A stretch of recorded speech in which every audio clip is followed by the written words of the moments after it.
자, 오늘 말씀이요. 성막이 완성되는 그래서 하나님 앞에 봉헌하는 그런 장면이 나오는데 사실상 성막이 완성되는 장면을 말씀하신 곳이 출애굽기 맨 마지막 부분이에요. 출애굽기 맨 마지막과 민수기 7장이 딱 맞물려 있다 이렇게 보시면 되겠습니다. 자, 성막을 막연하게 우리가 거룩하다 자꾸 이렇게 생각을 하잖아요.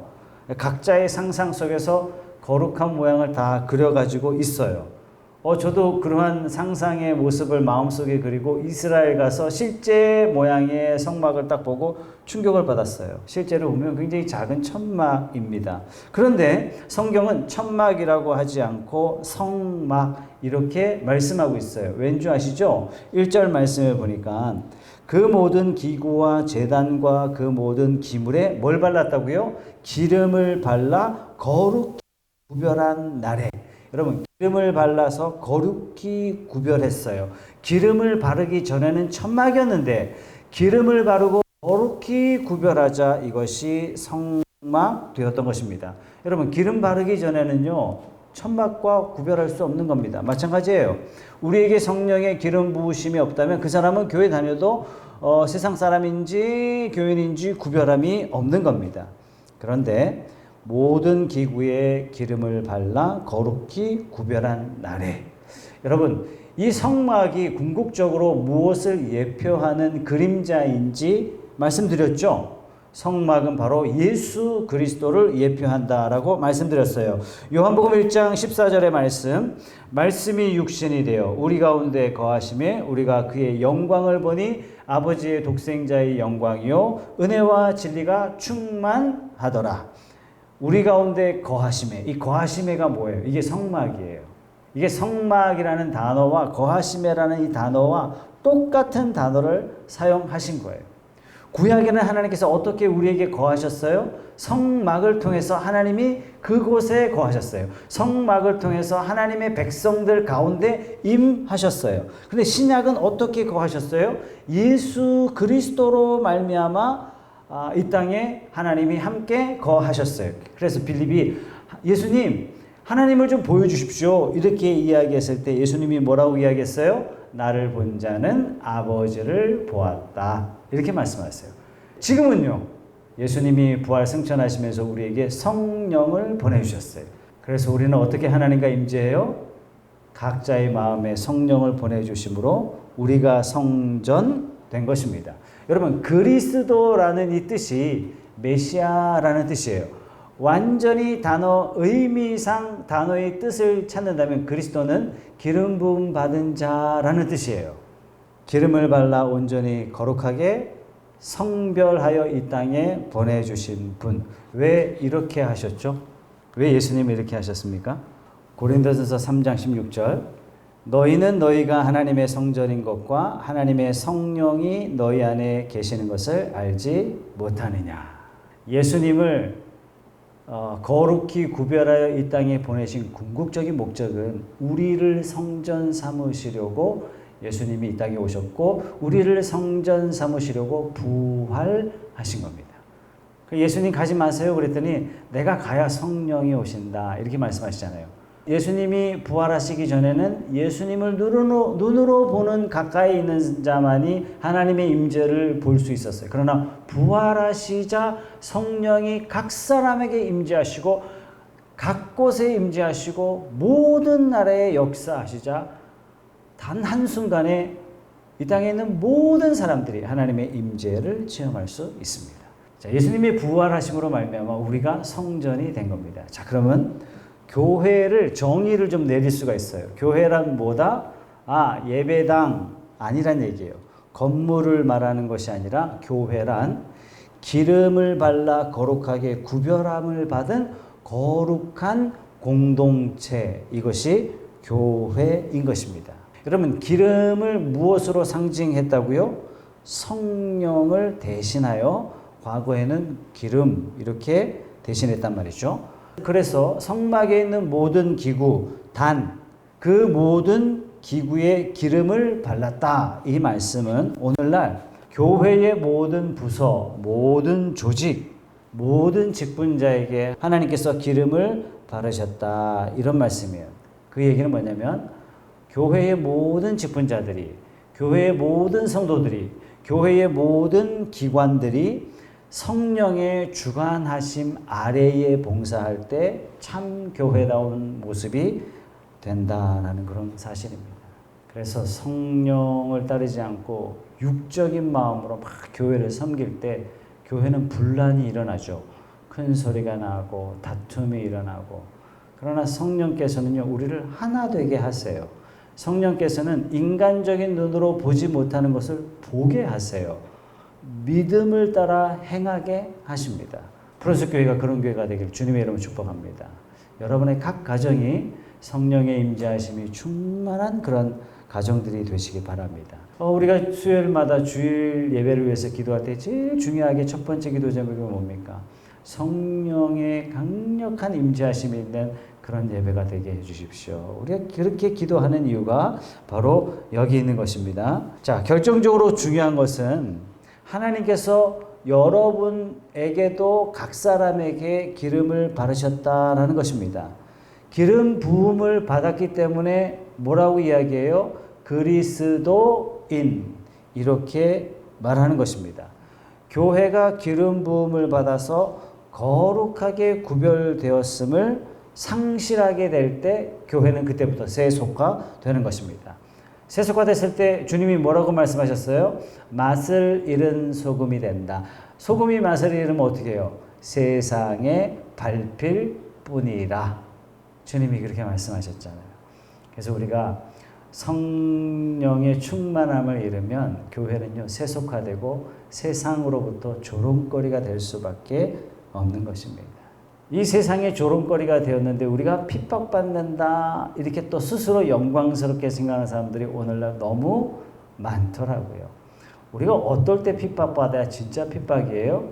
예수 이름으로 살 때, 성령을 따를 때 받는 핍박이 진짜 핍박이지, 자기 육적으로 육신의 마음과 뜻으로 살아갈 때 받는 핍박은 자기가 잘못해서 받는 징계에 해당하는 것입니다. 자, 이 거룩함이 얼마나 중요하냐면 우리 전장에서도 이 거룩함, 구별됨을 굉장히 중요하게 말씀하셨는데요.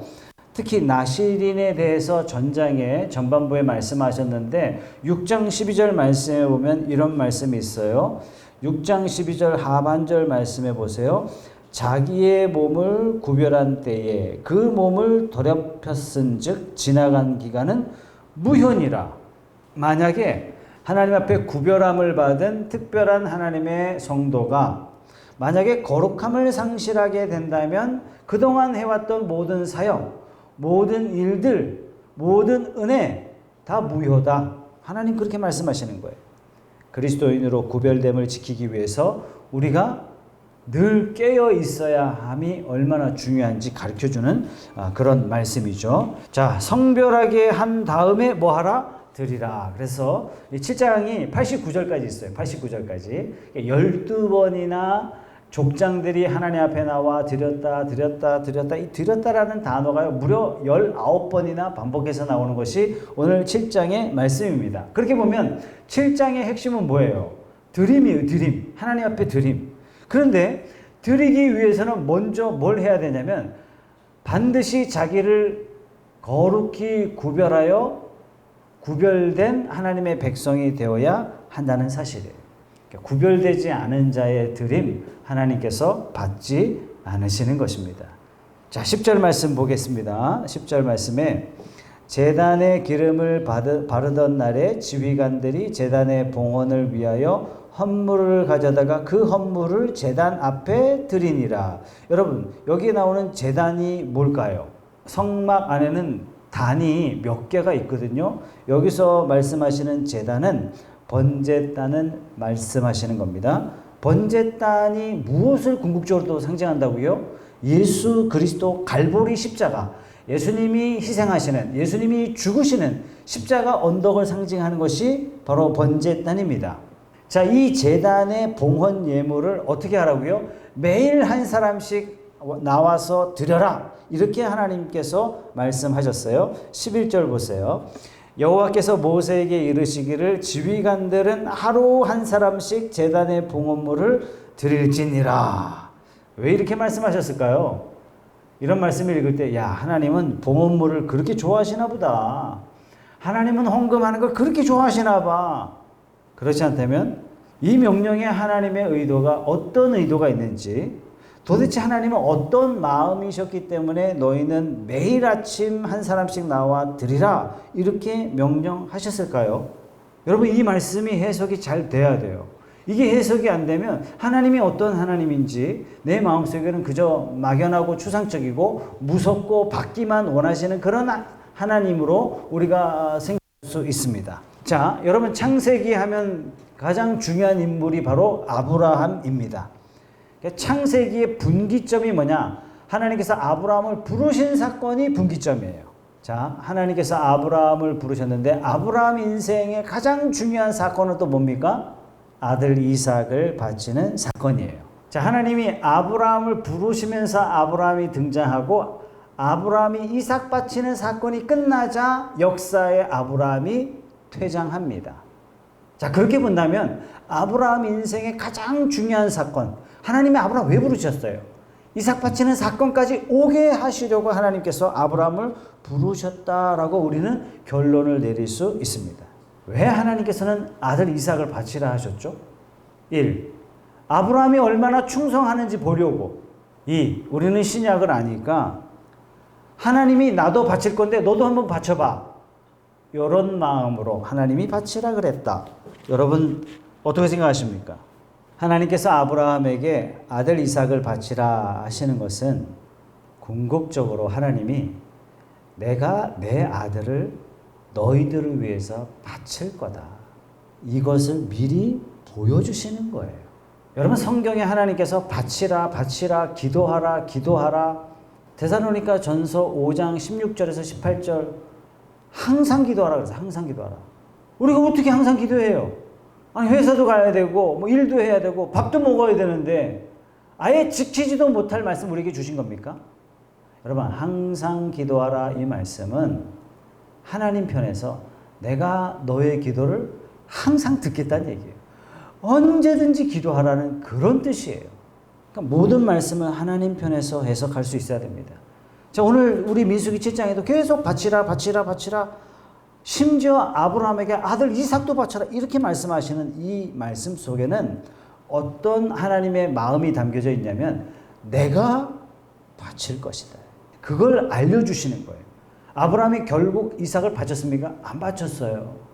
이 사건을 통해서 넌지시 이 사건을 읽게 되는 후세대들에게 하나님이 장차 약속하신 여자의 후손이 어떻게 오실 것을 넌지시 보여주시는 것입니다. 자, 성막을 지으라 말씀하세요. 너희들은, 여러분 성막 지을 때 어떻게 지었습니까? 출애굽할 때 모든 재산을 다, 뭐 있는 재산 없는 재산, 금고리, 귀고리, 팔찌 다, 목걸이 다 걷어가지고 성막을 지었단 말이죠. 야, 하나님 뭐 다 뺏어가는 거 아니야? 아니에요. 하나님은 다 주시기 위해서 성막을 지으라 이렇게 말씀하시는 거죠. 이 성막을 지으라 하시는 하나님의 의중 속에는 장차 성육신 하실 자기 아들을 보내겠다. 그리고 그 아들이 너희 가운데 마치 성막처럼 임재할 것이다 라는 것을 알려주시기 위해서 오늘 민수기 7장 말씀에도 계속해서 반복하여 드리라, 드리라, 드리라. 이 드리란 말씀 속에 가로열고 뭐라고요? 내가 주겠다, 주겠다, 주겠다. 이런 뜻이 함의적으로 들어있는 것입니다. 뭘 주세요? 독생하신 아들 예수 그리스도를 우리에게 주시겠다. 자, 드렸고 반복적으로 나오는데 어디에다가 드렸다고요? 번제단에 드렸다고요. 이 번제단이 어디라고요? 예수님이 십자가 지신 갈보리 십자가 언덕을 상징한다 그랬어요. 그래서 많은 백성들이, 특히 족장들이 하나님 앞에 번제물을 가지고 나오면서 그 번제단에 드리며 이것을 뭘 하는 거예요? 예수 그리스도, 오실 예수 그리스도를 찬양하도록 하나님께서 만들어 주신 거예요. 이 일이 어떻게 이루어졌죠? 보라, 세상 죄를 지고 가는 하나님의 어린 양이로다. 번제단에 진짜 제물 대신 예수 그리스도를 하나님이 보내주셨습니다. 우리는 예수님께서 이 땅에 오셨을 때 하나님을 아버지라 이렇게 했기 때문에 예수님은 하나님의 아들 이렇게 표현하잖아요. 그러니까 실상은 위가 똑같아요. 위가 똑같아요. 성부 하나님, 성자 하나님이 똑같으신 거예요. 그러면 성부 하나님께서 성자 예수님을 이 땅에 보내셨다는 얘기는 자신을 보내셨다는 얘기예요. 아들을 보낸 것도 아버지에게는 자기 자신과 똑같다라고 하는 건데, 예수님이 이 땅에 오신 것은 하나님 아버지께서 자신을 내어놓으신 겁니다. 사랑하는 성도 여러분, 이 하나님 앞에 우리가 그 어떤 것도 아끼지 아니하고 하나님 앞에 헌신하며 하나님 앞에 충성하며 하나님 앞에 예배하며 나아가는 저와 여러분들이 되시기를 축복합니다. 네, 7장 말씀을 읽어보면은 족장들의 이름만 다를 뿐 글자 하나 안 틀리고 계속해서 똑같은 내용이 반복이 됩니다. 오라, 성경이 괜히 두꺼워진 게 아니구만. 아니, 족장들 12명이 다 이렇게 했다라고 퉁 치면 되는데 왜 똑같은 말씀을 계속 반복해서 결국 7장 말씀이 몇 절까지 내려왔어요? 89절까지 내려왔단 말이죠. 여기에 굉장히 특별한 은혜가 있다는 얘기입니다. 하나님이 우리를 구원하실 때 퉁쳐서 그렇게 구원하시지 않는다는 얘기예요. 어떻게 구원하세요? 우리를 도매급으로 처리하지 않으시고 영원하신 하나님은 지루해하지 않으세요. 지치지도 않으시고 우리 한 사람 한 사람 이름을 불러가면서 우리를 특별히 택하시고 우리 이름 한 사람 한 사람을 부르시고 우리를 친히 거듭나게 하시는 겁니다. 여러분, 세상의 모든 크리스찬들이 동시에 기도하면 하나님께서 도매급으로 대충 들으시고 야, 저쪽에 아프리카 사람들 내가 좀 이따 들어줄게, 내가 바빠, 그러신 분이 절대로 아니란 얘기예요. 우리의 작은 기도, 우리의 적은 예물일지라도 하나님은 어떻게 받으세요? 한 사람 한 사람 매우 소중하게 여러분의 기도, 여러분의 예물 하나님께서 친히 받으신다는 얘기예요. 오늘 족장들이요, 12명이 일일이 하나님의 성전 앞에, 성막 앞에 나와 봉헌을 드립니다. 이 드림이 맞춰지자 어떤 일이 일어나냐면 놀라운 일이 일어나요. 89절에 보세요. 모세가 회막에 들어가서 여호와께 말하려 할 때에 증거궤 위 속죄소 위에 두 그룹 사이에서, 여러분, 증거궤는 법궤예요. 속죄소는 어디냐면 증거궤를 덮는 뚜껑이에요.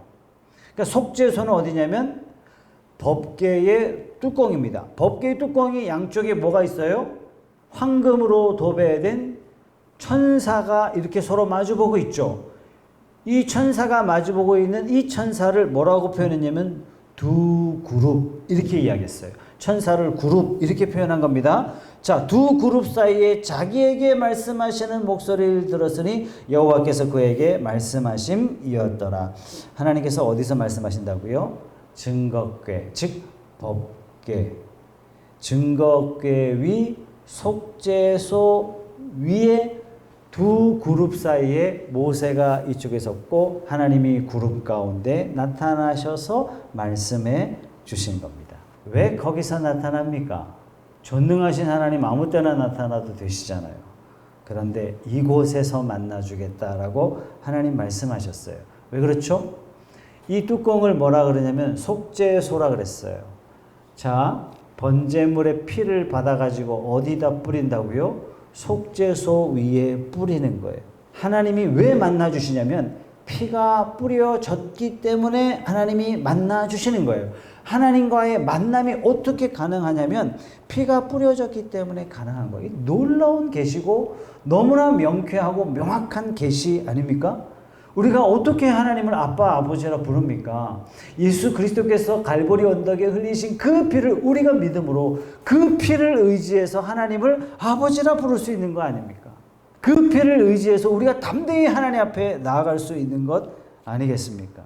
하나님이 계신 곳, 성소, 담력을 얻어서 은혜의 보좌 앞에 담대히 나아갈 것이니라. 사랑하는 성도 여러분, 보좌까지만 가지 마시고 거기서 돌아서지 마시고 하나님께서 뭐라고 말씀하셨어요? 속죄소 위, 거기서 어떻게 해요? 내가 너를 만나주겠다. 이렇게 친히 말씀해 주셨어요. 보좌 앞에 가셔서 하나님을 만나십시오. 그리고 뭐라고 말씀하셨어요?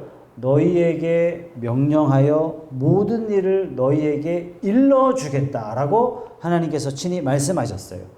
하나님 보좌 앞에 담대히 나아가시고 하나님을 만나시고 하나님께서 내게 명하시는 음성을 친히 들으시고 나오셔서 그 말씀에 힘입어 주의 몸된 교회를 열심히 은사를 따라 섬기는 저와 여러분들이 되기를 축복합니다. 여러분, 이게 교회의 본연의 모습이란 얘기예요. 이게 교회의 모습이다. 자, 구약 교회의 특징은요, 기다림이에요. 다 우리는 만났잖아요. 그죠? 예수님을 만났고 예수님의 은혜 가운데 있고, 그러나 구약의 사람들은 이런 은혜가 장차 임할 것이다. 그분이 올 것이다. 그날이 오면 이렇게 될 것이다. 라고 계속 예언을 했습니다. 그래서 구약 교회의 성도들의 특징은요, 기다림이에요. 무엇을? 믿음을 따라서 기다림이에요. 신약 교회는요, 이미 오신 예수님을 우리가 마음에 모시고 그 예수님이 다시 오실 것을 우리도 기다려요. 우리도 기다리는 거예요. 어떻게 기다려요? 날마다 소제를 올리는 그러한 신약의 성도가 되어서 기다리는 거예요. 말씀을 정리하겠습니다. 드리기 전에 뭘 해야 된다고요? 누가 드릴 수 있어요? 기름을 발라 거룩히 구별된 사람만이 하나님 앞에 드림이 가능하다. 일관되게 하나님은 드리라 드리라 명령하셨어요. 이 말씀을 통해서 하나님이 우리에게 주셨고 주실 것이고 더 넘치도록 주시겠다는 하나님의 약속이구나, 이렇게 여러분들이 믿음으로 말씀을 이제 해석하셔야 됩니다.